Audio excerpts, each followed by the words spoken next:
মা ইলিশ রক্ষায় সব ধরনের মাছ ধরায় 22 দিনের নিষেধাজ্ঞা অমান্য করে প্রায় প্রতিদিনই নদীতে মাছ ধরতে যাচ্ছেন জেলেরা। তাদের অভিযোগ, এই সময়ে প্রণোদনা দেওয়ার কথা থাকলেও তা প্রয়োজনের তুলনায় পর্যাপ্ত নয়। আবার এখনও অনেকেই পায়নি বরাদ্দের চাল। প্রতিনিধিদের পাঠানো তথ্য ছবি নিয়ে ডেস্ক রিপোর্ট। নিশ্চিত জেল জরিমানা জেনেও জেলেরা মাছ ধরতে নেমেছেন পদ্মা নদীতে। ফরিদপুর জেলার পদ্মা নদীর প্রায় 50টিরও বেশি পয়েন্টে ঝুঁকি নিয়ে মাছ ধরছেন তারা।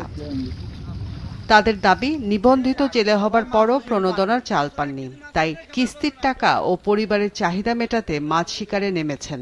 সব জেলের কাট নাই, নতুন যাদের রয়েছে পুরানগুলো কিছু কিছু 20 কেজি চাল পাইছে, আর নতুনগুলো আমরা কাট পাইনি, এখন হাতে পাইনি। এই 22 দিন আমরা কি করে বাঁচবো? আমাদের তো কোনো কর্ম নাই। 10 জনের কাট থাকলে পায় 5 জনই চাল, তাও সঠিকভাবে চাল যায় না। খাইবাছেন কি পেটার জন্য নামছি, পেটা দেয় কিস্তি আছে বাড়ি, মানে সংসার তো চালার লাগবো। যদিও জেলা মৎস্য কর্মকর্তা বলছেন প্রত্যেক নিবন্ধিত জেলের জন্য চাল বরাদ্দ হয়েছে। ফরিদপুর জেলায় মোট 15,620 জন জেলে আছে। এই জেলের মধ্যে সবাই কিন্তু ইলিশ জেলে নয়, এর মধ্যে 1/3 ইলিশ জেলে আছে। তা আমাদের সরকার কর্তৃক আমরা যে বরাদ্দ পেয়েছি 1522টি পরিবারের মধ্যে 25 কেজি হারে আমরা চাউলের বরাদ্দ পেয়েছি। আমরা ইতিমধ্যেই খুব দ্রুততার সঙ্গে তালিকা করে আমরা চাউল বিতরণ করেছি এবং আমরা জেলেদেরকে আশ্বস্ত করেছি যে আরও বিভিন্ন প্রণোদনামূলক কার্যক্রম যখন আসবে তখন তারা ইতিমধ্যে পেয়ে যাবে। একই চিত্র শরীয়তপুরেও। প্রশাসনকে উপেক্ষা করে মাছ ধরছেন জেলেরা, সেই সব মাছ আবার প্রকাশ্যে বিক্রিও করছেন।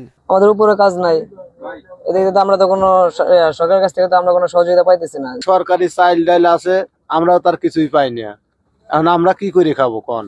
এদিকে প্রতিদিনই পদ্মা নদীতে অভিযান পরিচালনা করছে জেলা মৎস্য অধিদপ্তর ও প্রশাসন।